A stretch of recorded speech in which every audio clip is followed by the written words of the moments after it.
અત્યારે કડી વિધાનસભા પેટા ચૂંટણીમાં હવે કમળ ખીલી ચૂક્યું છે। પ્રભારી મંત્રી હવે જગદીશ વિશ્વકર્માએ પણ લોકોનો આભાર વ્યક્ત કર્યો છે અને હવે રેકોર્ડ બ્રેક જીત તરફ ભાજપ ઉમેદવાર આગળ વધી રહ્યા છે। પૂર્વ નાયબ મુખ્યમંત્રી નીતિન પટેલની મહેનતને પત્રકારોએ પણ બિરદાવી છે, તો જે પ્રકારના દ્રશ્યો લોકોમાં ખુશી જોવા મળી રહી છે।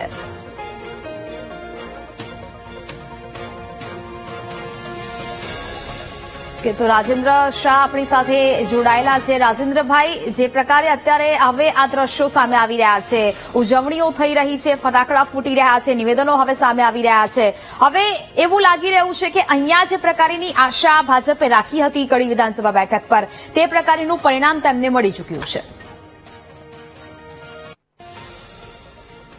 બની શકે ને, પોસિબલ જ છે। પેટા હું વારંવાર કહું છું, પેટા ચૂંટણી અને ભાજપ ને ત્યાં તો કડી તો ભાજપનો ગઢ જ કહેવાય। વર્ષોથી ભાજપ કડીની સીટ ભાજપ જ મેળવે છે, એટલે આ વિજય મારા માટે કોઈ આશ્ચર્યજનક કે પ્રજા માટે પણ કોઈ આશ્ચર્યજનક ન હોઈ શકે। નીતિન કાકા અને બધાની આખા સંગઠનની મહેનત સારી હતી ને વિસાવદર પણ મહેનત કરવામાં તો કશું બાકી રાખ્યું જ નથી, પણ વિસાવદરની પ્રજાને જે સ્થાનિક બે ચાર મોટા પ્રશ્નો હતા એ બાબતે કડીના મતદારોનો વિજય છે। એટલે આજે આખત જે 40,000 મતની લીડથી તમે જીત્યા છો, તો એ બાબતે શું કહેશો? બસ આ બાબતે હું એ જ કહું છું કે કાર્યકર્તાઓની જે મહેનત, એમાં અમારા વિનોદભાઈ સાહેબ, નીતિનભાઈ સાહેબ અને પાયાના મોડીને નીચેના કાર્યકરો અને ઉપરના કાર્યકરો, જે મંત્રીશ્રીઓ, ધારાસભ્યશ્રીઓ, સંસદ સભ્યશ્રીઓ, એમણે જે મહેનત કરી એ મહેનત રંગ લાવી છે। રાજેન્દ્રભાઈ, તમારી પ્રાથમિકતાઓ શું પર આક્ષેપ કર્યો છે કે ઈવીએમમાં ને એમાં ખોટું થયું છે, તો આ બાબતે આપ શું કહેશો? તો કોંગ્રેસની પરંપરા જ રહી છે કે જયારે પણ કોંગ્રેસ હારે છે ત્યારે ઈવીએમ ઉપર જ ઠીકરું ફોડે છે, એટલે એ તો એ આક્ષેપો કરવાના, પણ એ આક્ષેપો બિલકુલ તદ્દન પાયા વિહોણા છે।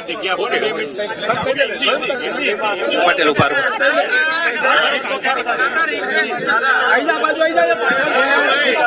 પટેલ આવો।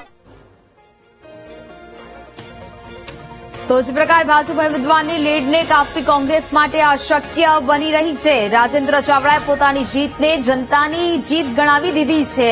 રાજેન્દ્ર ચાવડાની જીતથી કાર્યકરોમાં ઉત્સાહ છે તે જોવા મળી રહ્યો છે અને હવે આ પરિણામો આખરે સ્પષ્ટ થતા જોવા મળી રહ્યા છે। કડીમાં ભાજપ ઉમેદવાર રાજેન્દ્ર ચાવડાની જીત જીત થઈ છે અને કોંગ્રેસના ઉમેદવારે હાર સ્વીકારી પણ લીધી।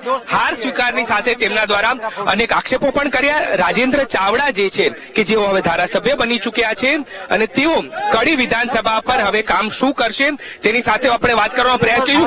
રાજેન્દ્રભાઈ, આપ જીત્યા છો, શું કહેશો? પહેલી પ્રતિક્રિયા શું આપની?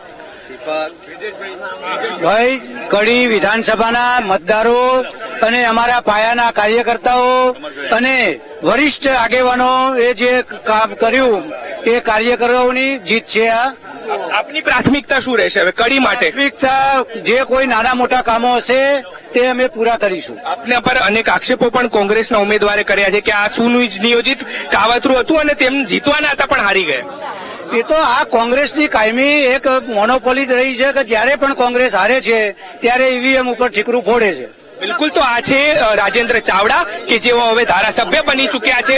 કડી વિધાનસભા પરથી તેમની જીત થઈ છે અને તેઓનું કહેવું છે કે જે કોંગ્રેસ આક્ષેપ કરી રહી છે તે આક્ષેપો ક્યાંક પાયા વિહોણા છે, પરંતુ હવે તેઓ 40,000ની વધુ લીડથી જીતી ચૂક્યા છે। કેમેરામેન અજય પટેલ સાથે દીપક સોલંકી, વીટીવી ન્યૂઝ, મહેસાણા। તો જ પ્રકારે કડીમાં ભાજપની ભવ્ય જીત થઈ ચૂકી છે અને હવે નિવેદનો પણ સામે આવી ચૂક્યા છે।